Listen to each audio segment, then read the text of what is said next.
Everyone. आज हम शुरू करेंगे फीटर क्या होता है और इसके प्रकार क्या है। तो देखिए, फीटर वह व्यक्ति होता है जो फिटिंग का कार्य करे, अर्थात फिटिंग का कार्य जो भी कारीगर करता है उसे फीटर के नाम से जानते हैं। अब आते हैं फीटर के प्रकार। तो देखिए, पहला है बेंच फीटर। बेंच फीटर अपना 75% कार्य हैंड टूल की सहायता से करता है। हैंड टूल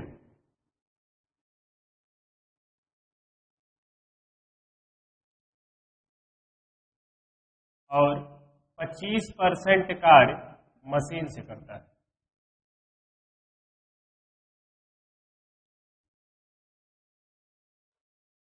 बेंच फीटर वह फीटर होता है जो अपना 75% कार्य हैंड टूल से करता है, अर्थात हैंड टूल से किसी मेज पर किसी बेंच पर करता है, और 25% कार्य मशीन पर करता है। बेंच फीटर कहलाता है। दूसरा है पाइप फीटर। पाइप फीटर वह फीटर होता है जो पाइप की फिटिंग करे, अर्थात पाइप की फिटिंग करने वाला व्यक्ति या कारीगर पाइप फीटर के नाम से जाना जाता है। फैब्रिकेशन फीटर अगला है। फैब्रिकेशन का मतलब होता है निर्माण कार्य, अर्थात जैसे सीट मेटल अगर ले लिया जाए तो रिवेटिंग करके किन्हीं दो सीटों को जोड़ करके ऐसे रिवेटिंग होती है। ऐसे रिवेटिंग करके दो सीटों को जोड़ता है। ऐसे जोड़ करके यदि कोई निर्माण कार्य करे, जैसे बक्से आदि बनाए, बक्सा है, बाल्टी हुआ, इस प्रकार के जो निर्माण कार्य करते हैं, ऐसे फीटर को फैब्रिकेशन फीटर के नाम से जाना जाता है। अगला है मशीन फीटर। मशीन फीटर अर्थात जो मशीन की फिटिंग करे वह मशीन फीटर कहलाता है। उसके बाद है मेंटेनेंस फीटर। मेंटेनेंस फीटर जैसे जो पुरानी मशीनें हैं, यदि वो खराब हो गई हो या बंद मशीनों को पुनः बना करके उसे ऑन करने वाला फीटर या कारीगर मेंटेनेंस फीटर कहलाता है। ठीक। अगला है फीटर द्वारा की जाने वाली संक्रियाएं।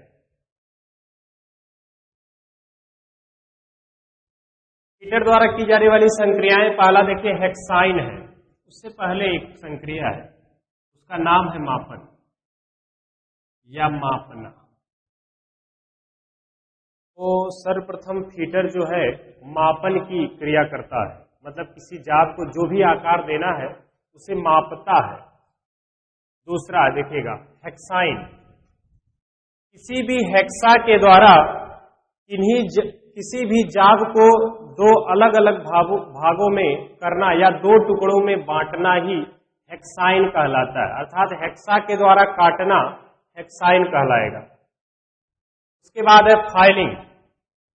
फाइल के द्वारा, देखिए फाइल कुछ इस प्रकार से बनी होती है।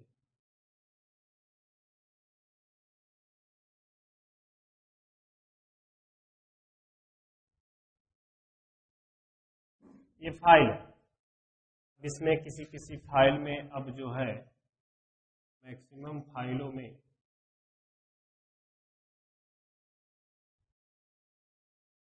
हैंडल लगा हुआ आ रहा है। इस फाइल के द्वारा किसी अनावश्यक धातु को, जब फाइल के द्वारा किसी अनावश्यक धातु को, फाइल के द्वारा किसी अनावश्यक धातु को जब किसी जॉब से हटाया जाता है तो उसे फाइलिंग करते हैं। अर्थात किसी भी जॉब, इस जॉब पे यदि कोई ये अनावश्यक है या फिर तिरछा कुछ इस प्रकार से है, तो फाइल के द्वारा इसे रगड़ करके सीधा करना, ये जो क्रिया होगी ये फाइलिंग होगी। फाइलिंग क्रिया वह क्रिया है जिसके अंतर्गत किसी भी जाब पर अनावश्यक धातु या किसी भी जाब को समतल आकार देने के लिए फाइल का प्रयोग करके ये संक्रिया हम करते हैं, इसे फाइलिंग कहते हैं। कटिंग, किसी भी धातु को काटना कटिंग कहलाता है। अब देखिए ग्राइंडिंग मशीन के द्वारा भी काटा जा सकता है, हेक्सा के द्वारा काटा जा सकता है, या फिर लेथ मशीन पर भी हम पार्टिंग ऑफ करते हैं, जिसका नाम है पार्टिंग ऑफ, वहां पर भी कटिंग होती है। टर्निंग, टर्निंग मतलब होता है छीलना। कोई भी जाब का ये टुकड़ा है, बेलनाकार जाब का टुकड़ा है, इसे लेथ मशीन पर चढ़ा करके कटिंग टूल के द्वारा इसे छीला जाता है। जो ये छीलने की क्रिया है इसे क्या कहते हैं? टर्निंग कहते हैं। अगला है टैपिंग, मतलब टैप के द्वारा जब किसी भी जाब पर चूड़ी काटी जाती है उसे टैपिंग कहते हैं। थ्रेडिंग क्या होता है? थ्रेडिंग का भी अर्थ है चूड़ी काटना। इसमें क्या होता है, किसी भी जॉब पर ये बाहरी सतह पर चूड़ी काटते हैं, और टैप के द्वारा क्या करते हैं, आंतरिक सतह पर चूड़ी काटते हैं।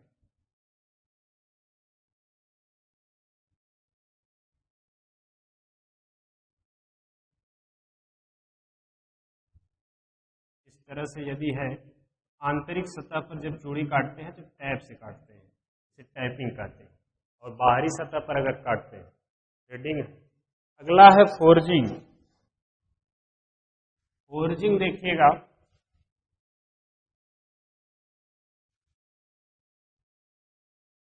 फोर्जिंग वह क्रिया होती है जब किसी जाब को फोर्ज तापमान तक गर्म करके, फोर्ज तापमान तक गर्म करके उसे निश्चित आकार देते हैं। जैसे यदि हम किसी जाब को, इस तरह का कोई जाब है, इसे फोर्ज तापमान तक, फोर्ज तापमान वह तापमान होता है धातु का कि जब वह प्लास्टिक अवस्था में आने ही वाली होती है, वह उसका तापमान फोर्ज तापमान कहलाता है। तो फोर्जिंग क्रिया के अंतर्गत इस धातु को फोर्ज तापमान तक गर्म करते हैं। अब यदि हमको 90 डिग्री पे मोड़ना होगा तो गर्म करके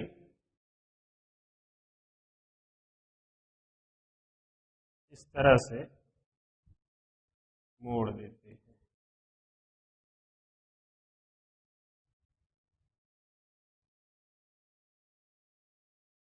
जो भी साइज या आकार हमको देना होता है हम गर्म, मतलब फोर्जिंग के अंतर्गत ही देते हैं। भट्टी में गर्म करते हैं ठोस तापमान तक, उसके बाद उसे निश्चित आकार या उसका रूप देते हैं।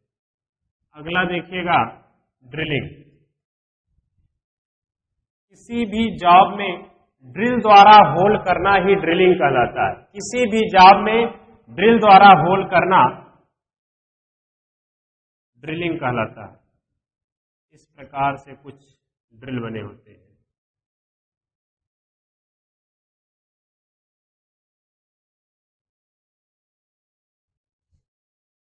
ड्रिल मशीन होती है, इसे ड्रिल बिट कहते हैं। ड्रिल बिट को ड्रिल मशीन में लगाते हैं, उसके द्वारा मोटर के द्वारा इसे चलाया जाता है। उसके नीचे जो है वाइस में पकड़ करके होल करते हैं। तो ड्रिल के द्वारा किया गया होल ड्रिलिंग कहलाता है। ठीक है। अगला है बोरिंग। बोरिंग क्या होता है, किसी किए गए छिद्र में उस छिद्र को बढ़ाने या उसे फिनिश करने के लिए बोरिंग टूल के द्वारा होल को बढ़ाया जाता है। बोरिंग टूल के द्वारा किया जाता है। जब किसी बोरिंग टूल के द्वारा किसी पहले से बने हुए छिद्र को बढ़ाया जाए या फिर फिनिश किया जाए तो उसे क्या कहेंगे, boring. Counter boring. Counter boring देखिए, यदि बोरिंग है तो यदि ये देखिए होल करेंगे तो पूरा आर पार होल कर सकते हैं इस तरह से। लेकिन काउंटर बोरिंग का मतलब पूरे पूरे छिद्र जितना बड़ा छिद्र है उतना गहराई तक ना करके कुछ कम गहराई तक यदि बोरिंग की जाए तो उसे काउंटर बोरिंग कहते हैं। जैसे कभी कभी क्या होता है, ये देखिए मान लीजिए पूरा होल किया हुआ है, ड्रिलिंग से ड्रिल किया हुआ है। अब हम इतना ही बोर करते हैं, अर्थात इस तरह से आकार ले लेगा।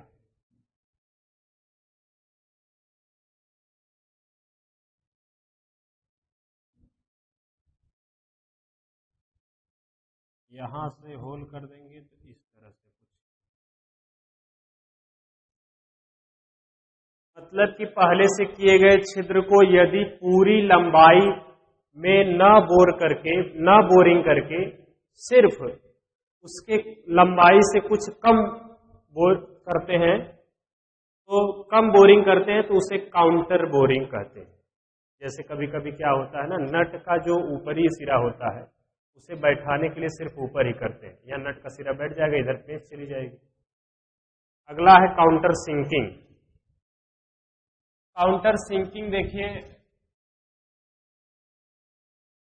ये सिर्फ जो ये बोल्ट होता है, इस तरह का बोल्ट होता है, इसके हेड को बैठाने के लिए काउंटर सिंकिंग करते हैं। मतलब ये पहले से यदि यहां होल हुआ है, लेकिन इसका ये हेड इसमें बैठ जाए, कहीं मशीन हो, कहीं मशीन पे लगाया जाए तो यहां संतर रहे, इसके लिए यहां क्या करते हैं,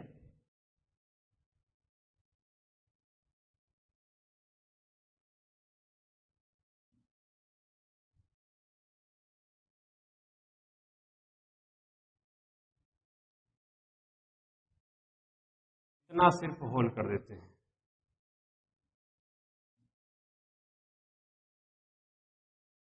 जिसमें ये इसका घाट बैठ जाता है, इसी घाट में ये बैठ जाता है, इसका हेड इसी में बैठ जाता है और स्क्रू इधर या बोल्ट जो भी है इधर चला आता है। काउंटर सिंकिंग कहलाता है। अगली संक्रिया बेंडिंग। बेंडिंग देखिएगा, जब किसी धातु को फोर्ज तापमान तक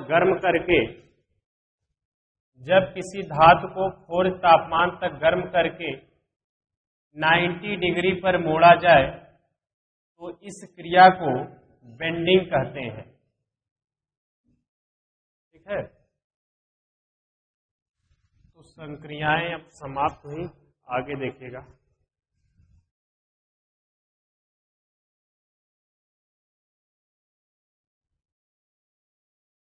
दुर्घटना क्या है? तो न चाहते हुए भी, अनिश्चित समय है इसकी, न चाहते हुए बिना समय का जो भी घटना घटित होती है, न चाहते हुए भी जो भी घटना घटित होती है उसे दुर्घटना कहते हैं। दुर्घटना में जान एवं जो भी आर्थिक रूप से कोई मशीन हो या फिर आर्थिक क्षति भी होती है, उसे ही दुर्घटना कहते हैं। दुर्घटना के कारण देखिए क्या क्या हो सकते हैं। तो ये दुर्घटना तभी होती है जब कोई असावधानी हो, मतलब कहा गया ना, सावधानी हटी और दुर्घटना घटी। तो उसी पर कार्यशाला में भी वही लागू होता है और कार्यशाला में लिखा भी होता है। तो इसमें देखिएगा कारण क्या है इसके। पहला देखिएगा अज्ञानता। अज्ञानता का मतलब यह है कि जो कारीगर या जो भी फिटर कार्य कर रहा है वह अज्ञान है किसी भी वस्तु से, किसी भी मशीन से भी दुर्घटना हो सकती है। उसे ये नहीं पता किस बटन से मशीन चालू होगी, कैसे बंद होती है, कैसे वर्क करती है, और वो वर्क कर रहा हो, वही अज्ञानता में आता है, तब भी दुर्घटना हो सकती है। दूसरा है अत्यधिक उत्सुकता। कभी कभी उत्सुक होना तो अच्छी बात है, लेकिन कभी कभी अत्यधिक उत्सुकता भी दुर्घटना का कारण बनती है। जैसे कोई व्यक्ति हो, अभी नया हो मशीन पर, बहुत उत्सुक होकर के सभी कार्य तेजी से कर रहा हो, तब भी दुर्घटना हो सकती है। अगला है अत्यधिक आत्मविश्वास। आत्मविश्वास ठीक है, लेकिन अत्यधिक आत्मविश्वास खतरनाक होता है, दुर्घटना का कारण बनता है।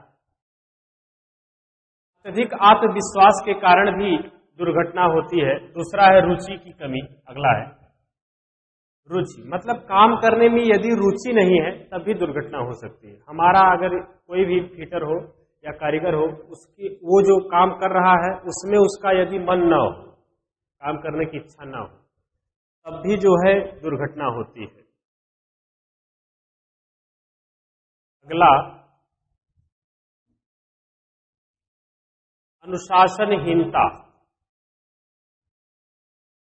अनुशासनहीनता मशीन पर हो चाहे कार्यशाला में आप कोई अन्य काम कर रहे हो, उसमें क्या होता है कि जो भी अनुशासन होता है, जो भी नियम बनाए गए होते हैं, उस नियम के अनुसार चलना होता है। यदि आप नियम के अनुसार नहीं चलेंगे तो कहीं न कहीं दुर्घटना के कारण बन सकते हैं। हर एक स्टेप होता है, उस स्टेप को फॉलो करना होता है। तो यदि आप अनुशासनहीनता का कार्य करेंगे तब भी दुर्घटना हो सकती है।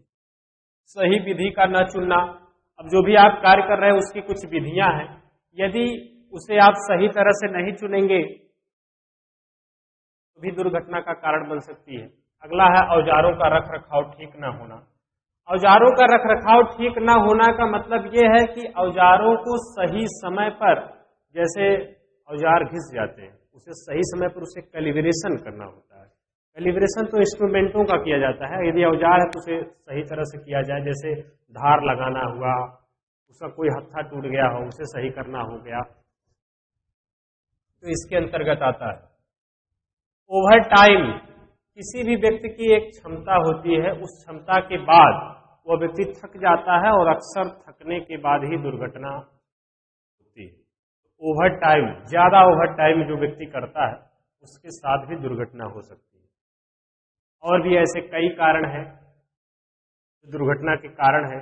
जैसे कोई मशीन आप चला रहे हैं, उसमें ऑटोमेटिक फीड दिए हुए हैं और मशीन को छोड़ करके आप अगल बगल वाले कारीगर से बात कर रहे हैं, हंसी मजाक कर रहे हैं, वहां भी दुर्घटना का कारण हो सकता है, कोई दुर्घटना हो जाए।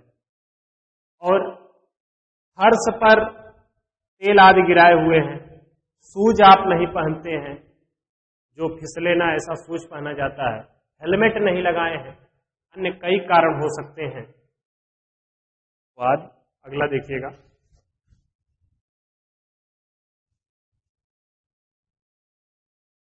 सुरक्षा। सुरक्षा क्या होता है? सुरक्षा के बारे में देखिएगा। किसी भी दुर्घटना से बचने के लिए जो उपाय होती है वह सुरक्षा के अंतर्गत आती है। उसमें होता है स्वयं की सुरक्षा, साधारण सुरक्षा और मशीन सुरक्षा, तीनों आवश्यक है। तो देखिएगा, दुर्घटना से स्वयं को बचाना या अपने सहकर्मियों को बचाना सुरक्षा कहलाता है। सबसे पहला है स्वयं की सुरक्षा।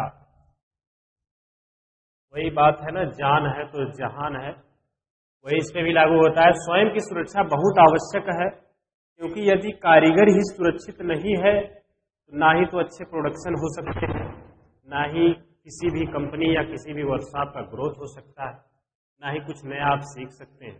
तो स्वयं की सुरक्षा बहुत जरूरी है। इसमें क्या क्या आते हैं, जैसे किसी भी वर्कशॉप में ढीले कपड़े नहीं पहनना चाहिए, ढीले कपड़े और हाथों में ग्लव्स पहनने चाहिए, उसके अलावा जूते पहनने चाहिए। यदि आप ग्राइंडर पर काम करते हैं, ग्राइंडिंग मशीन पर काम करते हैं, उस समय आपको चश्मे आदि लगाना चाहिए। हेलमेट भी कुछ ऐसे आते हैं, चश्मे आते हैं, उसे लगाना चाहिए। वेल्डिंग कर रहे हैं तो बिना हेलमेट के वेल्डिंग नहीं करना चाहिए। और किसी मशीन पर यदि आप काम कर रहे हैं जिसपे बुरादा, छीलन वगैरह गिर रही है, तो उसे हाथ से नहीं हटाना चाहिए, उसे कई औजार होते हैं उससे हटाइए या फिर ग्लव्स पहने रखिए। और अपने स्वयं की सुरक्षा के लिए हेलमेट आदि का इस्तेमाल करना चाहिए जैसे जहां आवश्यक हो। उसके बाद है साधारण सुरक्षा। साधारण सुरक्षा के अंतर्गत ये आता है जिससे आपका भी भला होगा, सहकर्मियों का भी भला होता है। इसमें क्या होता है, धूम्रपान आदि न करना। धूम्रपान से क्या, इससे आग लग सकती है, या कुछ विशेष प्रकार के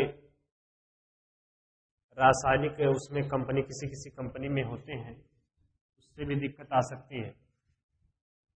और जो है किसी फर्श या जमीन पर या किसी मशीन पर तेल आदि को नहीं गिराना चाहिए। किसी भी मशीन को जैसे ही लाइट कट गई बंद कर दीजिए उसकी स्विच, और चलती मशीन पर वर्क नहीं करना चाहिए। सब मशीन की सुरक्षा में आता है। अगला है मशीन की सुरक्षा। इसमें चलती मशीन पर किसी चीज को उसमें खोलना या बांधना, इस प्रकार कोई भी कार्य मशीन पर नहीं करना चाहिए, उसे जब तक बंद न कर दिया जाए। और मशीन को स्टार्ट करने से पहले मशीन को चला के देख लेना चाहिए, हाथ से मैनुअल चला के देख लेना चाहिए कि क्या चल रही है या नहीं, या कोई प्रॉब्लम है या कोई आवाज है, उसे चेक करना चाहिए।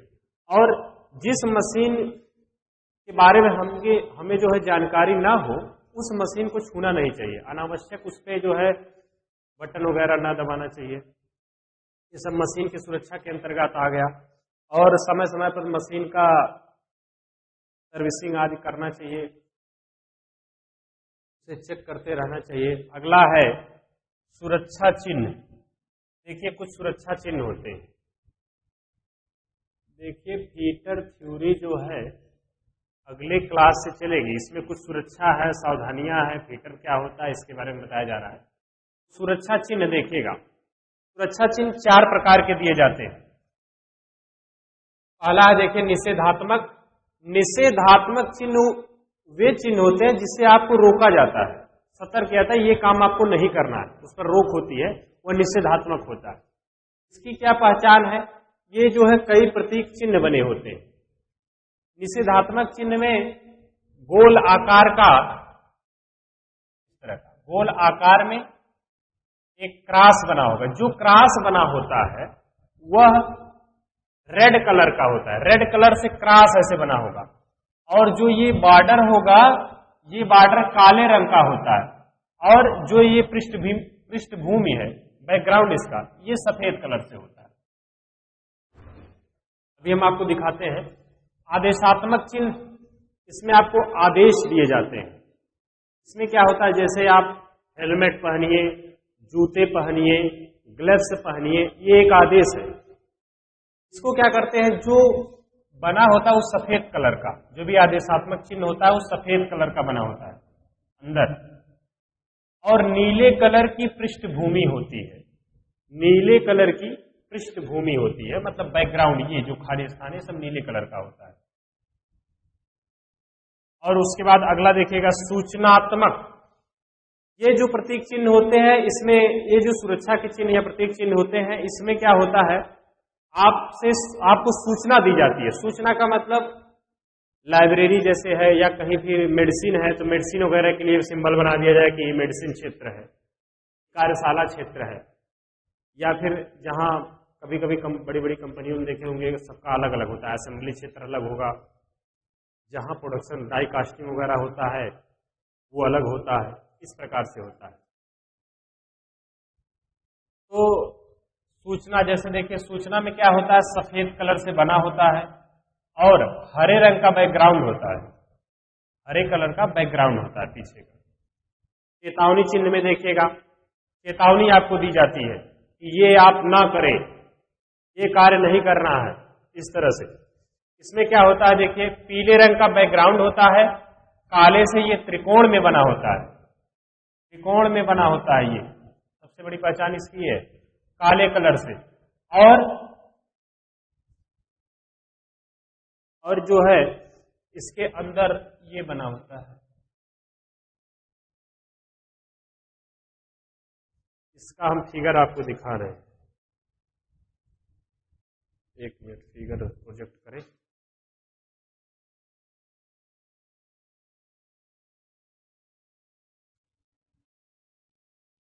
देखिएगा निषेधात्मक चिन्ह जो होते हैं और आदेशात्मक दोनों जो है वृत्ताकार आकार में बन करके प्रदर्शित होते हैं।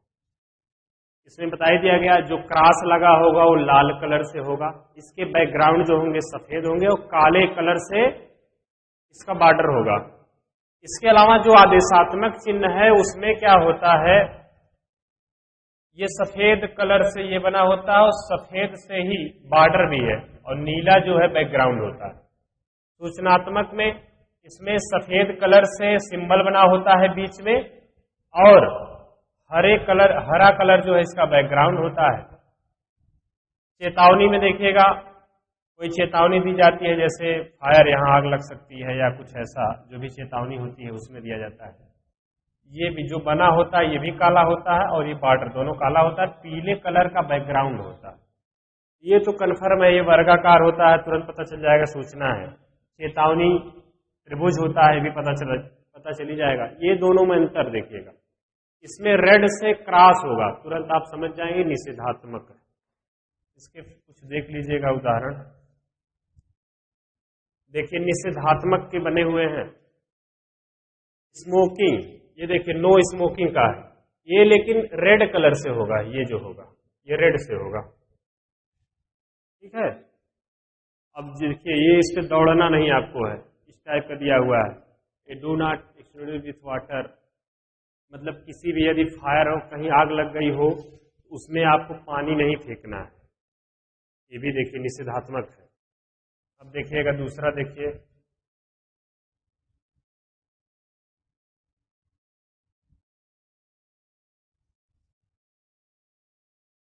आदेशात्मक चिन्ह है, आदेशात्मक, वियर हैंड प्रोटेक्शन, मतलब ये हैंड के लिए है, हाथ में जो है ग्लव्स पहनना है। अब ये गार्ड है, एडजस्टेबल गार्ड पहनना है, ये आपको आंखों पे चश्मा लगाने के लिए कह रहा है, कहीं हेलमेट लगाने के लिए कह रहा है, इस तरह से बना होता है। Wear the helmet protection. Hearing protection के लिए एक जाली आती है, वो जाली भी आप लगा सकते हैं। शूज देखिए दिया हुआ है कि आप पैर में शूज पहनिए। वॉश हैंड, अपने हाथ को धुले, इस तरह से ये सब आदेशात्मक चिन्ह है। निषेधात्मक, आदेशात्मक हो गया। अब देखिएगा चेतावनी, रिस्क ऑफ फायर, देखिए फायर के लिए है, ये कहीं जहां खतरा होता है उसके लिए चिन्ह बना हुआ है। ये इलेक्ट्रिसिटी शॉर्ट के लिए है, यहाँ करंट हो सकता है। ऐसे ही सभी बने हुए हैं, देख लीजिए, शॉर्ट स्क्रीन ले लीजिएगा, ठीक है। अब आगे देखिएगा, आग क्या होती है, इसको देखिए। आग, तो आग वह विधि है जिसके अंतर्गत